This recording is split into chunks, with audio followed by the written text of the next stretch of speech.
Konnichiwa Nakamura, I'm your host, Locum23. You're joining me for Chapters Interactive Stories, Kidnapping the Princess, Chapter 5. You are now playing as a young Talia. An escort of guardsmen lead you and your mother to the car. Men in uniform stand at attention. Oddly, they salute you as you pass. Why are we bringing all of our things to the palace, Mommy?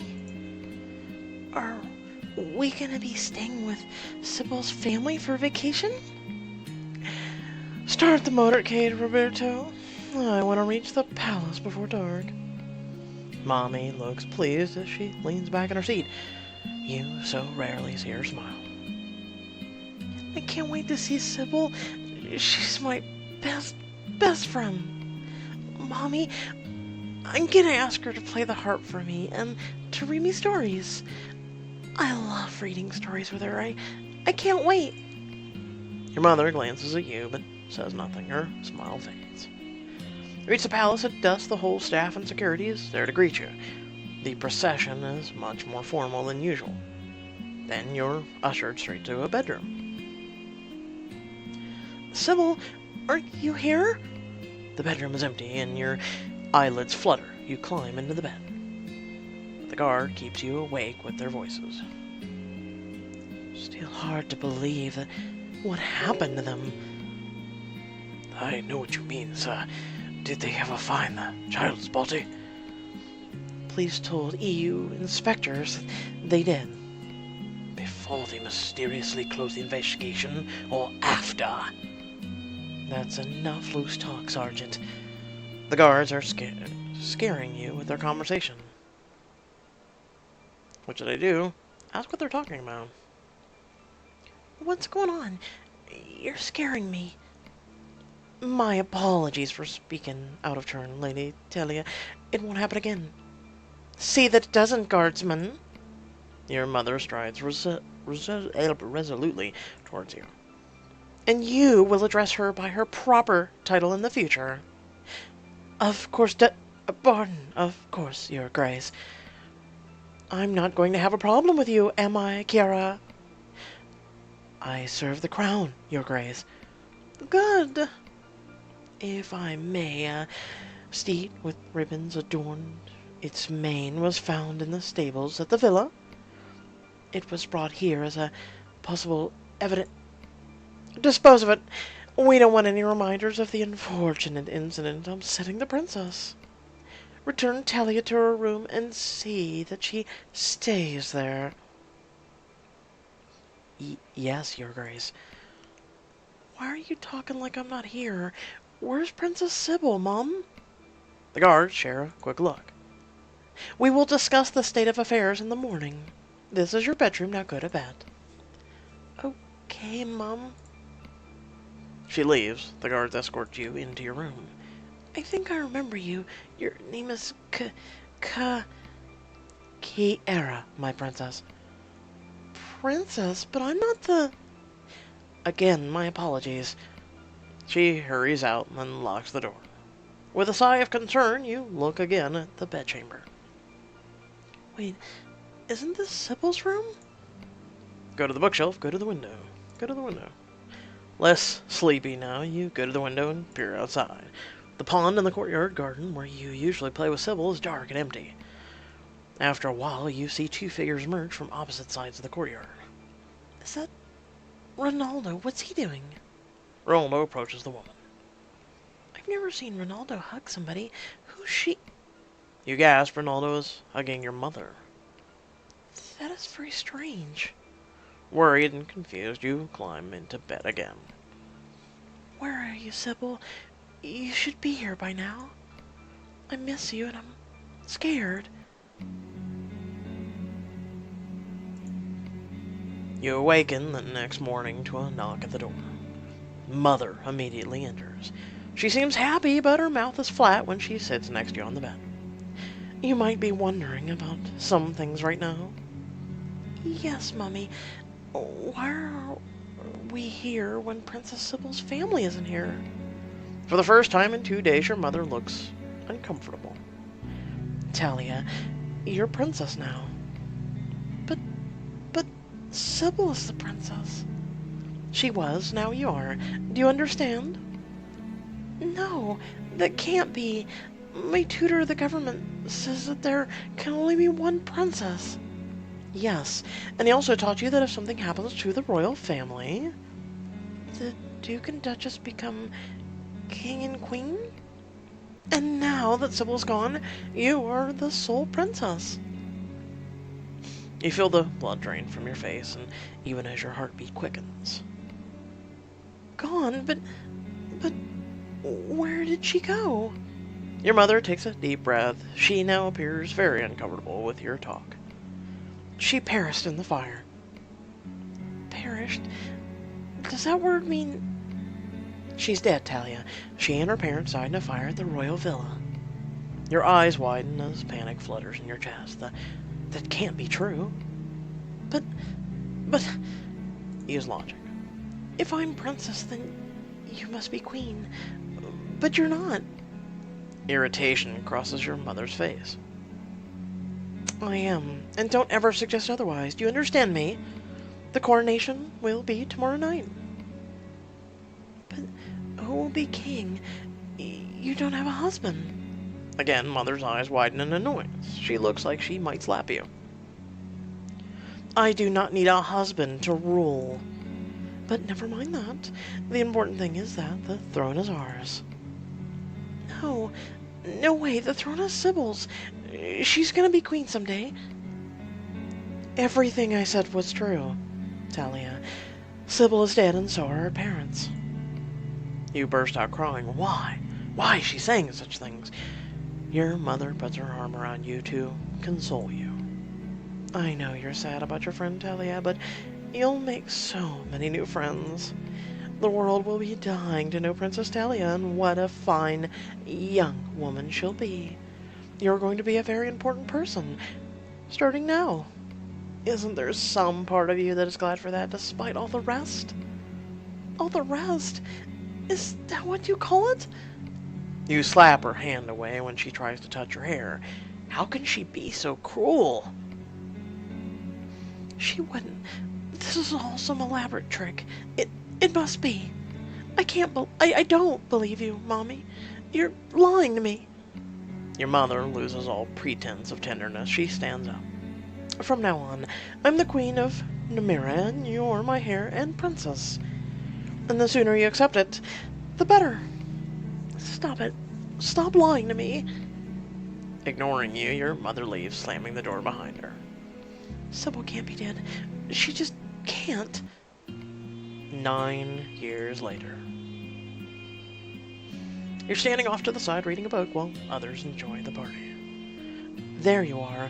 I've been looking all over for you. What should I do? Ignore her. Answer her. Leave immediately. Ignore her. She steps to you and yanks the book from your hands. I said I've been looking for you. The guests are wondering where you are. I heard you the first time. Well, obey your mother. Let's go. Who cares, anyway? It's just a bunch of nobles trying to get something from us. I care. And get rid of that annoying pout. I am introducing you to someone. Mother clasps her hands together and nods as a noble boy bows to her. This is Lance, Earl of Heir, Providence. Lovely to meet you. Bye now. Princess Talia, you stop right there. Startled, Lance's eyes go wide at the astonishment. I'm sorry, Lance. I'm sure you're great, but... Again, you attempt to leave. He's also your fiancé. Your feet freeze to the ground. Slowly, you turn around. Fiancé? Keep your composure. Express your anger. Him. There's no way I'm going to marry him. Why not? You have a responsibility to this country. And I have no say? Don't you care about my happiness? Happiness has nothing to do with it. You're the princess. So you expect me to live the rest of my life with someone I don't love? Princess Talia, if I may offer a... No! Stay out of this! Talia? You're unbelievable, Mother. Did you even consider consulting me before this arrangement? What would be the point? It was decided long ago. This is some medieval bullshit. I'm out of here. Medieval bullshit. Okay, I like that. Watch your language. Your feet take you to the garden. You lean against the oak tree, and for a while you recall the times you and Sybil sat under that very tree. Though years have passed, you feel tears welling in your eyes. It's still so painful. You look heavenward. Please, Sybil, help me, save me. I need you. Are you talking to that tree? What name did you call it? Startled, you whip around to see Lance standing there. It's none of your business. Why are you here? I wanted to talk to you. Lance, the feeling is not mutual. Aren't you afraid of how the Queen will react if you refuse the marriage? Honestly, I'm more concerned about how much of a creeper you are for following me here. So why don't you take your earldom and get out of here? Talia, if you don't ever love me, I will understand. Yeah, sure. In the meantime, bye. Lance does not appear upset. He bows and leaves quietly. That's because he's a servant and he just expects that I must serve the whole, pretentious royal kingdom BS. You retreat to your room and read. It's the only way you can connect with Sybil nowadays. You close your book and go to the bookshelf. Another book done. What shall we read next, Sybil? The door slams open. Mother barges in. How dare you act like a brat in front of our guests? Mother, sorry, I guess. That makes her angrier. She takes a menacing step towards you. You have the gall to act like that when everything I do is for you? What exactly did you do, Mother? What did you do for me, precisely? Don't make me lose my... Or what? You'll continue to do nothing for me that doesn't help you? You watch your tone. You have no idea what I've sacrificed for you. All I see is you sacrificing your daughter's happiness for the sake of your own petty. The slap comes from nowhere. It's hard, fast, and cruel, like her next words. It's time for you to grow up. Perhaps the only way you'll do that is hearing the truth. You try to shoo her out of your room, but she holds her ground. Do you know why your beloved Sybil is not here? Your heart stops. You feel your skin go cold. Why would you bring up Sybil? What do you mean, why? She died because of her own selfishness, Talia. You have to will yourself to keep your composure. She died in the fire. It was an accident. How could she be selfish? Your mother shakes her head at you, as if disappointed. I'd always assumed you had figured it out, and were wise enough to keep silent. But it seems you didn't inherit my intelligence. Figure out what? The fire was no accident. What? Our hand was forced. We had no choice. It was the only way. You shake your head, backing away. You can't believe your ears. Please tell me you're not saying what I think you're saying. You must understand. The king and queen were afraid of us. They were plotting to kill us to preserve the throne. No, they weren't! You're lying. Just like they killed your father, the Duke. The truth settled on your chest with like a great weight, suffocating you. You had them killed? My God, you're a monster. Your mother tries to approach you, but you back away. If I didn't do something, it would have been us on the ground instead of them. You monster! You killed Sybil? Not me. I was not personally anywhere near the villa that night. Your fury boils over. You leap to the bookshelf where you keep the dagger your father gave you. Unsheathing it, hands trembling, you pointed at your mother. Talia, what are you doing? How could you, Mother? Put the knife down, Talia. How could you? let's not do anything rash, my little dear. This is all water under the bridge. Water under the... You murdered my best friend! No, it was the circumstances that did her in, and her selfishness. If she and her parents hadn't been so determined to keep power... Shut up! Keep your voice down. Do you understand what happens if the truth gets out, Talia? Like it or not, you're part of it. You've always been a part of it. No. No, this can't be happening. Do you see now the extent of what I've done for you? No, the extent of what you've done for yourself. You look at the dagger in your hand. What will that do, killing your mother? It would make me just as bad as she is. I can't live with this information.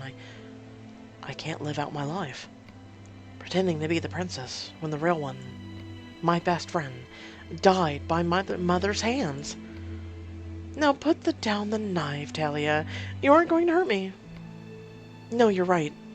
I'm not going to hurt you. Tears flow down your cheeks as you put the knife to your own throat. What are you doing? You killed my friend, who was heir to a queen. I can think of no justice more fitting than for me to kill the heir to the queen. No! Your mother lunges at you, trying to stop you, but she can't. Summoning all your courage, you draw the blade across your throat.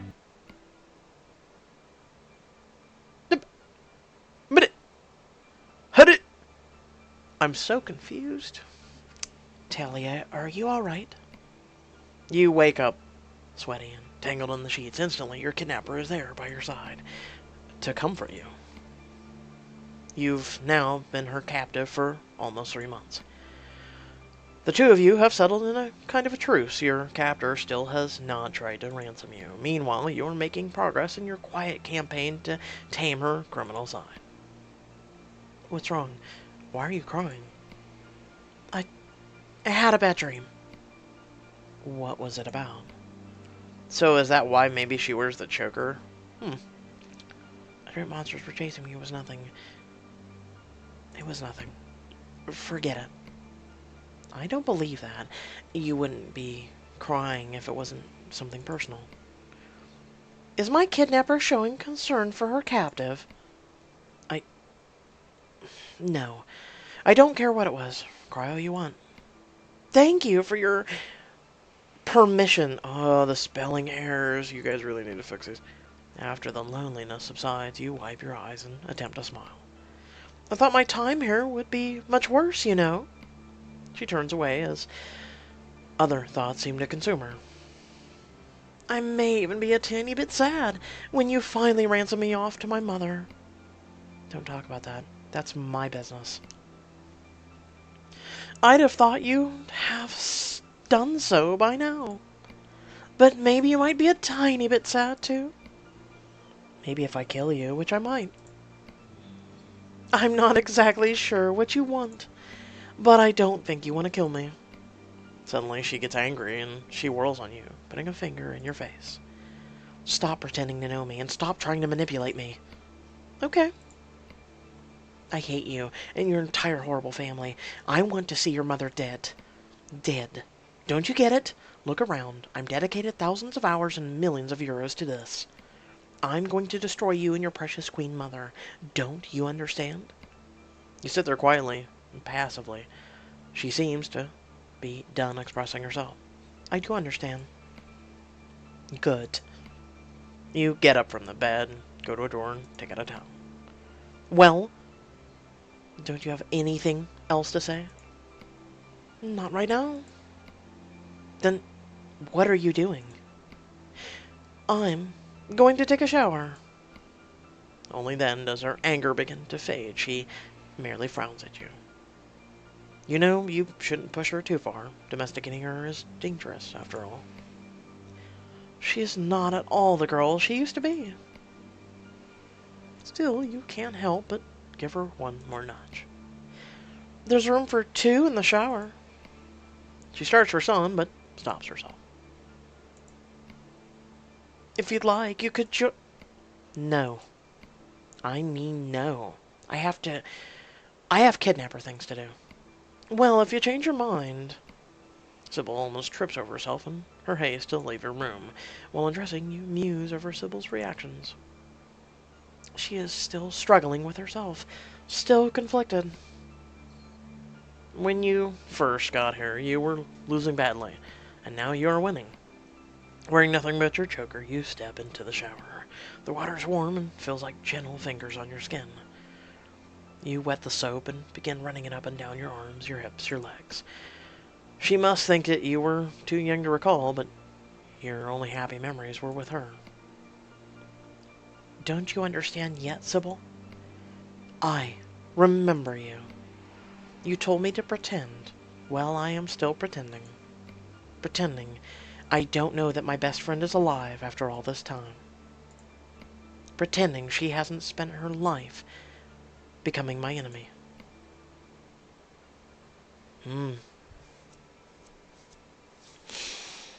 Very intricate and very interesting plot and twist. I mean, she's not trying to escape anymore. She's trying to... I don't know. I just wish they'd sit down and hash it out. But I digress. I guess we'll find out where this story goes. That being said, I hope y'all did enjoy. Please feel free to like, comment, share, or subscribe. Also, feel free to head down in the description below. You can either follow me on social media, or if you wish to support my channel, it's always greatly appreciated. There's a couple links for that. And until next time, stay well, stay awesome, and I'll catch you all in the next video. Peace.